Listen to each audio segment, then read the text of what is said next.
Today, I'm going to talk about how to take care of your leather shoes. This is a really important feature of buying quality shoes and then taking care of them. If you buy leather shoes, you will be able to get a lot more wear and tear out of them. For example, today we are looking at some Irish dance shoes. So these are the hard shoes, and you can see we have actually almost completely worn through some of that leather. But the bigger problem in our household is that these are now too small and that these shoes don't fit either of my girls anymore. So I am going to pass these on to somebody else and they can continue dancing because there's still a lot of miles left in these shoes. However, they don't look terribly nice. If you can see on the toes, they're all gray and dinged up and everything. So rather than pass on some shoes that look really rough, I'm going to just take a few minutes here to do a little bit of tender loving care, a little TLC, and that way when we pass them on, the next person can enjoy wearing them and they'll look a little bit nicer than they do right now. So when you are using leather, you want to make sure that you have some quality shoe polish. I have some Doc Martin stuff here. Yes, that tells you how old I am. I like this stuff. It works great. And yes, I do have some Doc Martens. I also have some of this product. It is from Angela's company, and I have a couple others from the Angela's Shoe Polish group as well. You do want to make sure that you have quality shoe polish and quality oil because otherwise you can end up putting a bunch of yucky chemicals on top of your leather and it won't actually do as much good as you want. So the mink oil is really nice for doing these hard shoes. And this right here is a balsam oil, and this is really great for doing the soft shoes. These are gillies, and these are the ones that they do their soft shoe dancing in. So that's the one I'm going to start with first. Now, you really just need to have some kind of a sponge, and this part here with the oil is pretty easy. I don't even have to worry about polishing it or anything like that. All I have to do is rub it in. Whenever I see a spot that looks dry, especially if it looks like there's any cracking starting to occur, I just get to rub this in. It's basically like lotion for your shoes. If you think about it, leather comes from living animals and it is going to be requiring a little extra attention because it no longer has the natural oils and everything that would have come from the animal.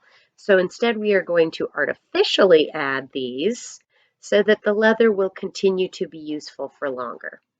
Now, the nice thing about having leather in your shoes is that you can care for them and they will last you longer than some of the man-made materials.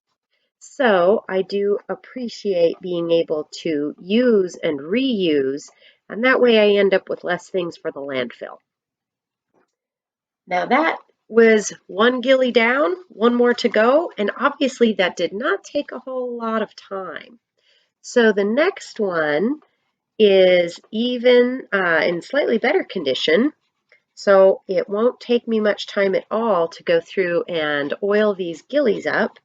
And that way, the next dancer will have a nice pair of gillies ready to rock and roll with. And there we have, very simply already done, oiled up, ready to go gillies. Now I will let this sit and it will soak in. So they're not quite ready to go dancing yet, but it only takes about 15 minutes or so for the majority of it to soak in.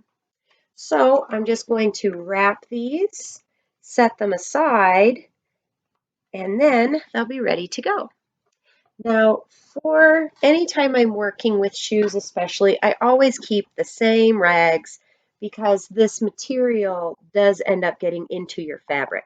I don't need to wash the fabric because this is going to be something that I can just reuse over and over and over again. So I have just set aside some specific pieces, and that's what I use. Now, the next ones here, they have a little bit more rough and tumble damage to them. And that is because when they are dancing, there is quite a lot of tapping and kicking and clicking. And so I want to make sure that at least as much as I can, I've got the leather looking nice. Some of this is definitely never going to be quite like new again, but these can still be really useful for practice shoes and be able to use for many more years and probably quite a few dancers, as our young dancers grow out of their shoes very quickly as they keep growing. So the next thing I'm going to use is my mink oil, and I have a soft bristle brush here. So this one, I'm just going to get a little bit onto my brush, and as I go around, I'll be working it into all the little nooks and crannies, very similar to the way that I used the oil. And then this particular product, I'm going to let soak in for maybe around 15 minutes or so before I come back and I give it a little bit of a buff. And then I will probably put more than one application on these because they were getting pretty rough looking. So I want to make sure that all the leather has been given some attention and that there's nothing left still thirsty. So I will go ahead and speed up this process a little bit. But as you can see, I already got one shoe with the mink oil ready to go on to the next.